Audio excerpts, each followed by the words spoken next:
commentaire? Et la batterie après le relais? Ouais. J'arrive dans 2 minutes. Dans la brume est une œuvre à part, un objet assez inédit dans la production contemporaine française, puisqu'il s'agit d'un pur film de producteur, à savoir Guillaume Colboc et son acolyte Guillaume Lement, ce dernier co-signant également le scénario. C'est parti d'une envie de producteur slash spectateur où je me suis dit j'aimerais bien voir un film catastrophe à Paris. Et de cette envie-là, je me suis mis à chercher des scénaristes et j'ai eu la chance de croiser le chemin de Guillaume Lement. Moi j'y ai tout de suite vu deux choses, une histoire simple, une histoire avec un enjeu de famille qu'on pouvait mettre dedans. J'y ai surtout vu l'opportunité de faire un film de genre français ambitieux qu'on pourrait financer différemment. Un film catastrophe, c'est effectivement un axe pour voir plus grand. Il y a des secours.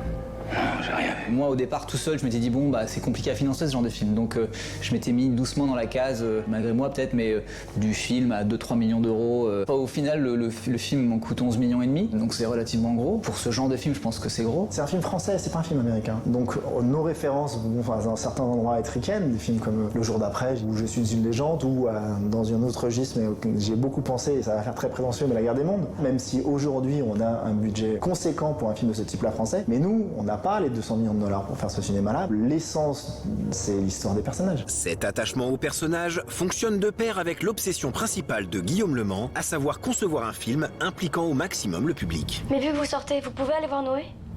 Faut que vous y alliez, s'il vous plaît. Ses parents étaient pas là quand ça a commencé. Il doit être tout seul. Ça doit être un Paris qui parle à tout le monde, un appartement qui parle à tout le monde, une situation de vie qui parle au plus grand nombre. Ah, ouais. C'est à ce côté-là, il y a ce côté, c'est la vraie vie, c'est le vrai monde, c'est votre Paris, et il bascule. C'est pour choper le spectateur, et que le spectateur, tout de suite, il soit dans l'histoire. Il y a un truc qui était très important, c'est qu'on soit à hauteur de perso. On ne sait de la catastrophe que ce que nos persos savent. C'est quoi ce truc? C'est trop gros pour être une explosion. Une attaque. L'autre grand atout de Dans la brume, c'est aussi son décor, peu exploité dans le film à grand spectacle moderne. Paris est un perso, on n'en voit qu'un tiers, on n'en voit que les toits. Les toits parisiens sont assez fantasmagoriques, lourds de légendes, de ratatouille au fantôme de l'opéra, on circule sur les toits de Paris, et c'est un terrain de jeu dangereux, les toits de Paris, mais c'est un terrain de jeu un peu rêvé, on n'a pas vraiment le droit d'y aller, et puis nous on y va. L'importance accordée au personnage a également conditionné le choix du réalisateur, Daniel Roby. Daniel, la première rencontre qu'on a faite dès le début, il a passé 1h30 à nous parler des personnages. Là où la plupart des autres nous parlaient plutôt des effets spéciaux, de l'ambition du film. Et Daniel nous a attrapé avec juste un regard sur les persos et puis ensuite sur tout l'aspect effets spéciaux et univers. C'était presque un non-sujet pour lui. Un non-sujet qui a néanmoins mobilisé les efforts de toute l'équipe et englouti une large portion du budget. Déjà, le film est très ambitieux dans sa facture, dans sa construction. Le défi de production de tournage, il était de résoudre l'enjeu de comment on va gérer cette brume. Il y en a partout. Concrètement, il y a 3 univers.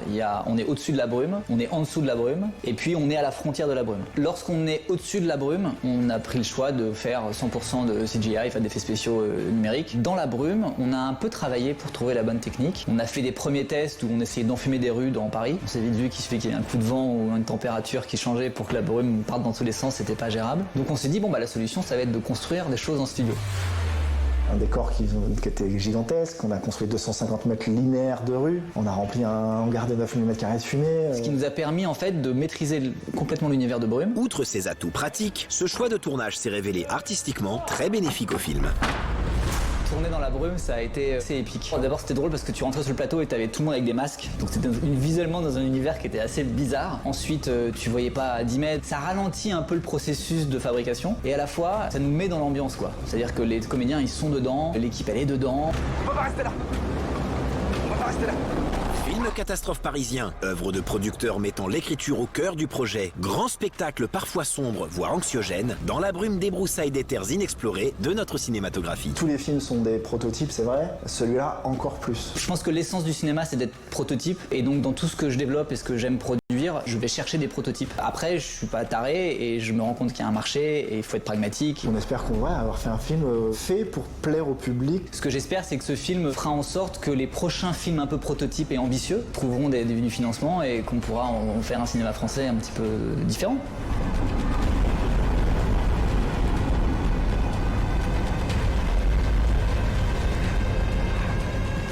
Voilà, le meilleur du grand frisson, c'est terminé pour aujourd'hui.